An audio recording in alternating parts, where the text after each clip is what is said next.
அனைவருக்கும் அன்பு வணக்கம். நண்பர்களே, சில பேர் என்னையா சாதிச்சுட்டான் இவன் அப்படின்லாம் நம்ம யோசிச்சுட்டு இருப்போம்.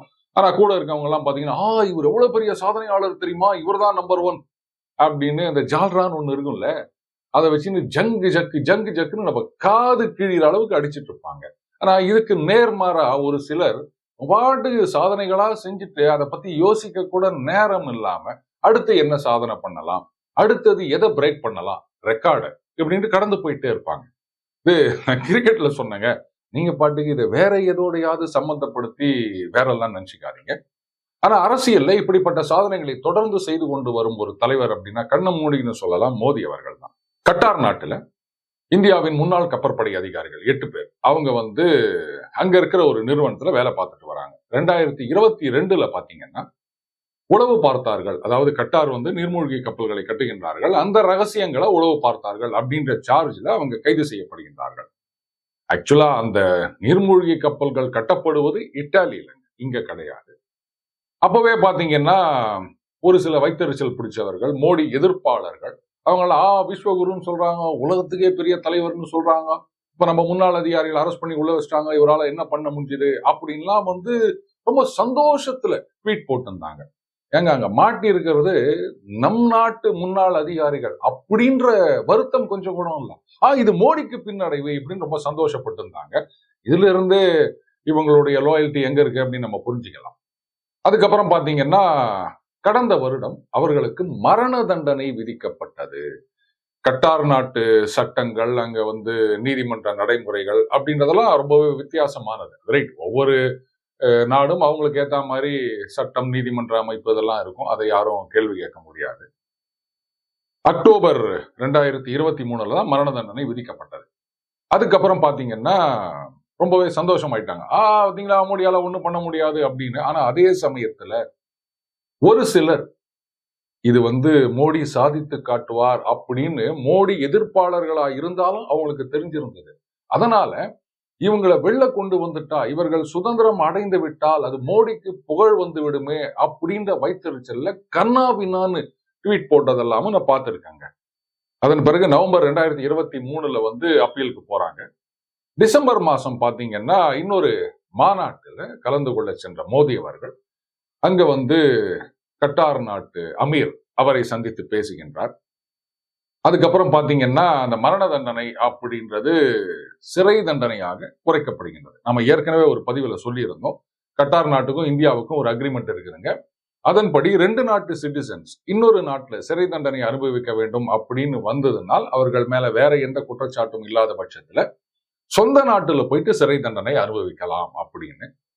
இப்பத்திய செய்தி என்ன அப்படின்னு கேட்டீங்கன்னா, சொல்ல போனா இந்தியர்கள் அப்படின்னு நிஜமாகவே மனசளவுல உணர்கிற அத்தனை பேரும் சந்தோஷப்படக்கூடிய ஒரு செய்தி. கட்டார் நாட்டு அமீர் அவர்கள் அந்த 8 பேருக்கும் பொது மன்னிப்பு வழங்கியுள்ளார். சிறை தண்டனையும் கிடையாது. அவர்கள் இந்தியா திரும்பி விட்டனர். எவ்வளவு பெரிய ஒரு சந்தோஷமான விஷயம், செலிப்ரேட் பண்ண வேண்டிய விஷயம்.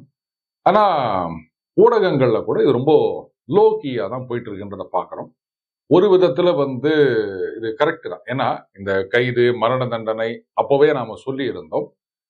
இது பேக் சேனல் டிப்ளமசி அப்படின்னு சொல்லுவாங்க. அது நடந்து கொண்டு இருக்கின்றது. இந்த நேரத்துல காரியமா வீரியமா அப்படின்னா காரியம்தான் முக்கியம். தேவையில்லாம நாங்க பாரு இதை மீட்டு கொண்டு வருவோம் அப்படி இப்படின்னு குரல் விடுறதெல்லாம் அந்த 8 பேரை பாதிக்கும். அதனால இதை பத்தி கொஞ்சம் சப்டியூடா போறதுதான் சரி அப்படின்னு நாம சொல்லி இருந்தோம். இலங்கை தமிழர் பிரச்சனையில எனக்கு நல்ல நினைவு இருக்கின்றது. நான் அப்போ சின்ன பையன், இந்த மாதிரி அங்க தமிழர்கள் எல்லாம் பாதிக்கப்படுகின்றார்கள். ஏராளமான அகதிகள் தமிழகம் நோக்கி வந்து கொண்டிருந்தனர். அந்த நேரத்துல பாத்தீங்கன்னா இந்தியாவிலிருந்து ஒரு கப்பல்ல உணவுப் பொருட்களை இலங்கைக்கு அனுப்புறாங்க. அதாவது யாழ்ப்பாணம் பகுதிக்குன்னு வச்சுக்கோங்களேன். அப்போ இலங்கை கப்பற்படை இது எங்க ஏரியா, நீ வரக்கூடாது அப்படின்னு சொன்னாங்க. இந்திய கப்பல் திரும்பி வந்து விட்டது. அப்பெல்லாம் இந்த மாதிரி சோசியல் மீடியாலாம் கிடையாதுங்க, சேட்டலைட் சேனல்லாம் கிடையாதுங்க. இது பத்திரிகைகள்லயும் ரேடியோலையும் வந்த செய்தி தான். அப்போ மக்கள்லாம் கொந்தளித்து போயிட்டாங்க. என்னங்க, இந்தியா எவ்வளவு பெரிய நாடு, நம்ம ஒரு கப்பல் போகுதுன்னு சொன்னா தம்மத்தூண்டு இலங்கை கப்பற்படை நீ உள்ள வரக்கூடாதுன்னு சொன்னா அதை கேட்டு திரும்பி வருதா, எவ்வளவு அசிங்கம் அப்படின்னு. ஆனால் அதை தொடர்ந்து நடந்த விஷயங்கள், அதுதான் வரலாறு, அதுதான் சாதனை. நாம விமானங்கள்ல போயிட்டு அங்க உணவுப் பொருட்களை மக்களுக்கு வழங்கினோம். கூடவே நமது இந்திய ராணுவம் இலங்கையில் போய் இறங்கியது. அதுதான் அதுக்கப்புறம் IPKF அப்படின்னு சொன்னாங்க.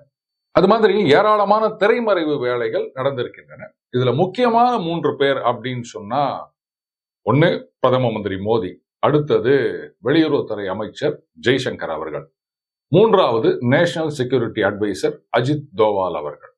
இவர் அவருடைய பயணங்கள்லாம் எங்க போறாரு, என்ன பண்றாரு அப்படின்றதெல்லாம் வெளியில தெரியாதுங்க. ஆனால் அவர் ரகசியமாக சில முறைகள் கட்டார் நாட்டுக்கு போயிருக்கார், பேசியிருக்கார். அதுக்கப்புறம் ஜெய்சங்கர் அவர்களும் நிறைய பேசியிருக்கார்.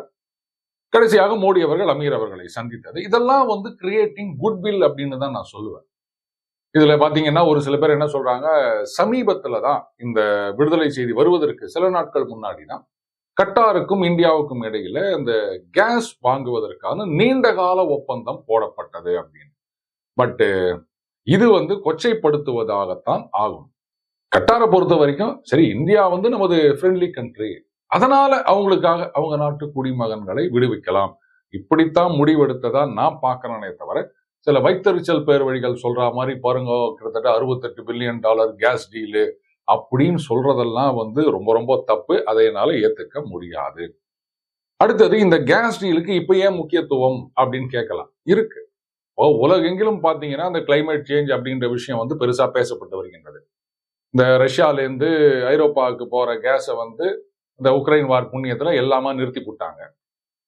அதனால ஒண்ணு அமெரிக்கால இருந்து வாங்கணும், இல்ல கட்டார்ல இருந்து வாங்கணும். இது நம்ம பழைய ஒரு ஜியோ பாலிட்டிக்ஸ் பதிவுல சொல்லி இருந்தோம். கட்டார் லாங் டேர்ம் கான்ட்ராக்ட் அப்படின்றது தான் இன்சிஸ்ட் பண்றாங்க. பட் ஐரோப்பால இருக்கவங்க அதுக்கு தயாராக இல்லை. ஏன்னு கேட்டீங்கன்னா, இந்த வார் எல்லாம் முடிஞ்சிடுச்சுன்னு சொன்னா ரஷ்யால இருந்து அவங்களுக்கு குயிக்காவும் சீப்பாவும் கேஸ் கிடைக்கும். அதனால எதுக்கு கட்டார்ல இருந்து டிரான்ஸ்போர்ட் காஸ்ட் அதிகம் இல்லையா அப்படின்னு அவங்க யோசிக்கிறாங்க. அதனால பக்கம் பைப் லைன்லயே வரப்போகுது அந்த கேஸ். இப்ப அமெரிக்கா என்ன பண்ணிட்டாங்க, இந்த யுத்தத்தை பயன்படுத்தி கொண்டு அமெரிக்கால இருந்து இந்த LNG வாங்கணும் அப்படின்னு சொன்னா, இல்லைங்க இந்த கிளைமேட் சேஞ்ச் இந்த மாதிரி சில பிரச்சனைகள்லாம் இருக்குது, அதனால நீங்க அமெரிக்காவோட ஃப்ரீ ட்ரேட் அக்ரிமெண்ட் இது போட்டுக்கினா மட்டும்தான் நாங்க கேஸ் எக்ஸ்போர்ட் பண்ண முடியும், இல்லைன்னா ஐ எம் சாரி சட்டம் அது மாதிரி இருக்குது அப்படின்னு கூத்தடிக்க ஆரம்பிச்சிருக்காங்க. பாருங்க, ரஷ்யால இருந்து கேஸை வாங்கக்கூடாதுன்னு சொல்லிட்டீங்க, சரிங்க நீங்களாவது எங்களுக்கு விற்கிறீங்களா அப்படின்னு கேட்டா அக்ரிமெண்ட் போடு. எந்த நேரத்துல என்ன மாதிரி கண்டிஷன் போடுறாங்க பாருங்க அமெரிக்கா. அடுத்தது, இந்த மாதிரி கிளைமேட் சேஞ்ச் அது சம்பந்தப்பட்ட ரெஸ்ட்ரிக்ஷன்ஸ் அப்படின்றதெல்லாம் நிறைய வரப்போகுதுங்க. இதுல ஐரோப்பிய நாடுகள் இப்ப என்ன பண்றாங்க, அலுமினியம் இம்போர்ட் பண்றாங்க இல்லையா, அலுமினியம் அண்ட் அலுமினியம் ப்ராடக்ட், அதுக்கு ஏகப்பட்ட ரெஸ்ட்ரிக்ஷன்ஸ் கொண்டு வராங்க. இந்த மாதிரி கிளைமேட் அஃபெக்ட் பண்ணாம இருக்கணும், கிளீன் ஃபியூலா இருக்கணும், அப்படி இப்படின்னு ஏகப்பட்ட செயற்கையான தடைகள் அது. அப்போ வருங்காலத்துல பாத்தீங்கன்னா இந்த மாதிரியான தடைகள் நிறைய வரப்போகின்றன. அப்போ LNG ஒரு மாதிரியான கிளீன் ஃபியூயல் அப்படின்னும் போது இப்பவே கான்ட்ராக்ட் போட்டுக்கிறது தான் இந்தியாவுக்கு நல்லது. சோ அதனால தான் இந்தியா கான்ட்ராக்ட் போட்டிருக்காங்க. சோ இந்த LNG கான்ட்ராக்ட் போட்டதுனால இவங்க விடுவித்தார்கள் அப்படின்னு சொல்றது ரொம்ப ரொம்ப தப்பு. இரு நாட்டையும் கொச்சைப்படுத்துவது இது பனம்பழம் உட்கார காக்காய் விழுந்தது போலத்தான் ஆகும் நண்பர்களே. ஆனா ஒரு விஷயம் நல்லா கவனிக்கணும், மோடி எதிர்ப்பாளர்கள், அதுக்கப்புறமா வைத்தறிச்சல் பிடிச்சவங்க, ஊடகவியலாளர்கள், இவங்க தான் சோசியல் மீடியால வெறுப்பு கருத்துக்களை சொல்லிட்டு இருந்தாங்களே தவிர, இங்க இருக்கிற அந்த புள்ளி கூட்டணியில இருக்க கட்சிகள் அவங்க இது பெரிய இஷ்யூ ஆக்கல.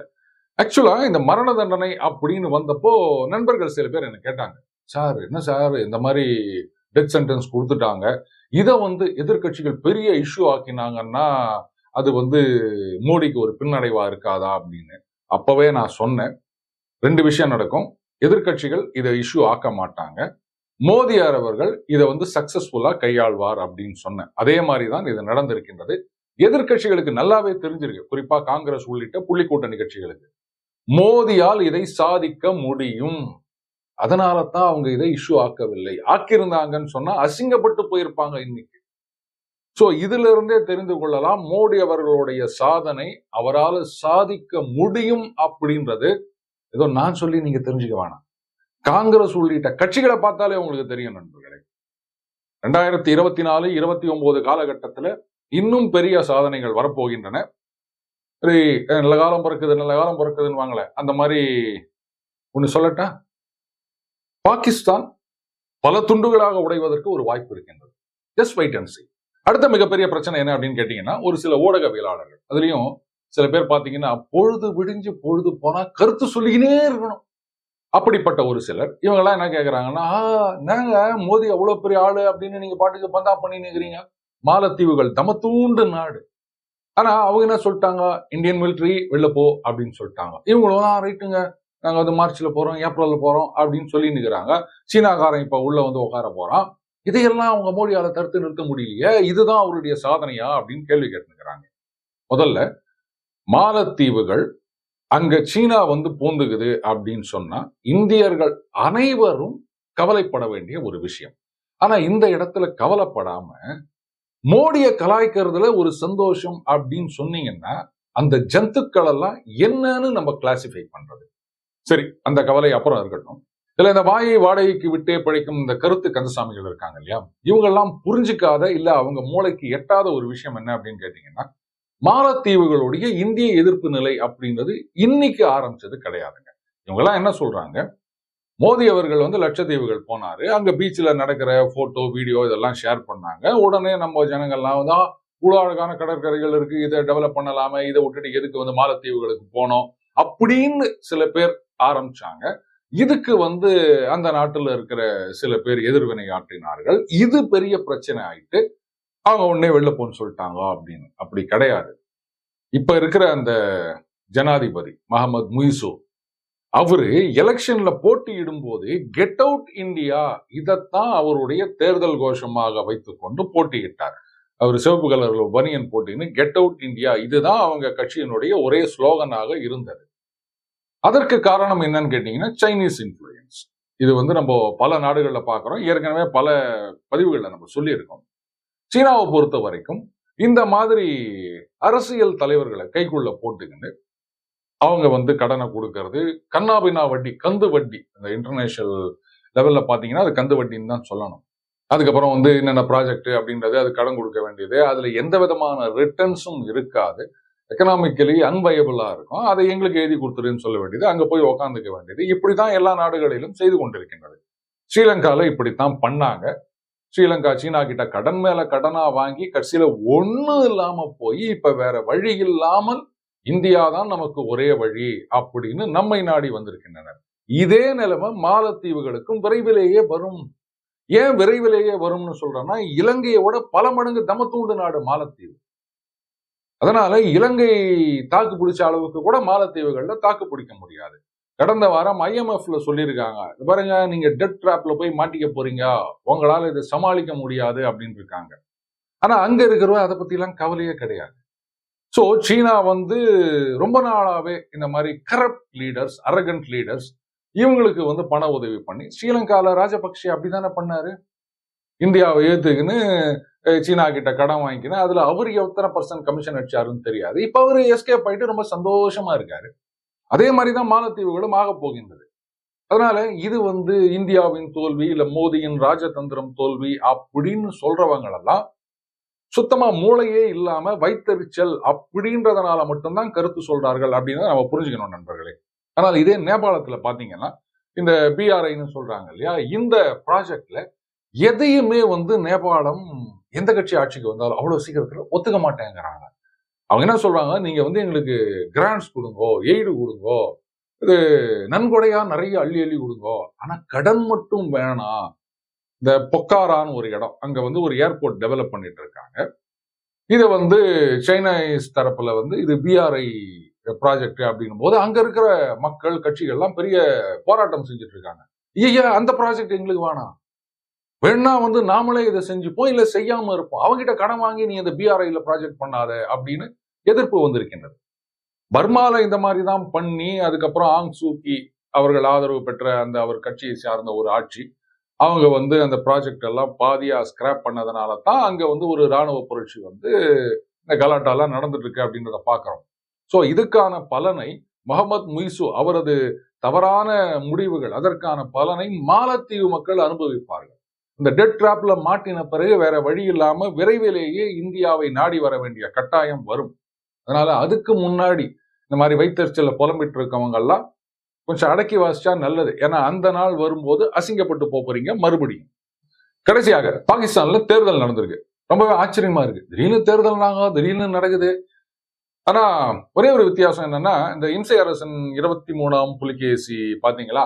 அதுல அந்த ராஜா என்ன பண்ணுவாருன்னு கேட்டீங்கன்னா, ஜனங்கள்லாம் பொது இடத்துல வந்து ஒரு சண்டை போட்டுக்காங்க அப்படின்னு விதவிதமா ஏதோ கற்பனை பண்ணி செஞ்சுட்டு இருப்பாருங்க. அந்த மாதிரி அந்த மக்களுக்கு ஆமா நாம ஒன்னும் ஜனநாயகம் அப்படின்னு நினைவுபடுத்துவதற்காக இந்த மாதிரி எலெக்ஷன் அப்படின்ற ஒரு காமெடி ஷோ நடக்கும். இது வந்து கிட்டத்தட்ட இந்த டிவி சேனல்கள்ல நடக்கிற இந்த மேட்ச் பிக்சிங்கோட இருக்கின்ற ரியாலிட்டி ஷோ மாதிரி தான் அப்படின்னு சொல்லலாம். ஏன்னா யார் ஜெயிக்கணும், யார் ஆட்சிக்கு வரணும் அப்படின்றதையெல்லாம் முடிவு செய்வது ராணுவம். அதுல வந்த செய்திகள்லாம் பாத்தீங்கன்னா தமாஷா இருக்குது. இந்த தொகுதியில இன்னார் ஜெயிச்சுக்கிறார், லெட்டஸ் சே இவர் வந்து 1000 ஓட்டு வாங்கி ஜெயிச்சிருக்கார் அப்படின்னு சொல்றாங்க. அந்த தொகுதியில பதிவான ஓட்டு 800 ஓட்டு தான் அப்படின்றாங்க. அப்படியா? அதுக்கு என்ன இன்னொரு 200 ஓட்டு குத்தி போட்டா போச்சு. இப்ப அங்க இருக்கவங்க என்ன சொல்றாங்க, ஆஹா எங்க ஊர்லயும் இந்த எலக்ட்ரானிக் ஓட்டிங் மிஷின் இருந்தா நல்லா இருந்திருக்குமே. இப்படி வந்து வாக்குச்சீட்டு அப்படின்றதுனால தானே வந்து இவ்வளவு கேவலமா உலக நாடுகள்லாம் பார்த்து சிரிக்கிற மாதிரி ஆயிடுச்சு எங்களுடைய தேர்தல். ஏன்னா இப்ப எத்தனை பேர் ஓட்டு போட்டுக்கிறாங்க, அதை விட அதிகமா ஓட்டு வாங்கி ஒருத்தன் ஜெயிச்சுக்கிறான்னு சொன்னா இதெல்லாம் நம்புற மாதிரி யாராடு? காமெடிக்கும் ஒரு அளவே இல்லையா? அது சரி, இந்த தமிழ் சினிமா பார்த்து பார்த்து காமெடி படம்னா லாஜிக் வேணாம் அப்படின்னு பாகிஸ்தானும் முடிவு பண்ணிட்டாங்க போல இருக்குது. இந்த மாதிரி தான் நடந்து நிக்குது. ஆனால் பாகிஸ்தானில் எந்த கட்சி ஆட்சிக்கு வந்தாலும் அங்க ஜனநாயகம் அப்படின்றதுக்கு சான்ஸே கிடையாதுங்க.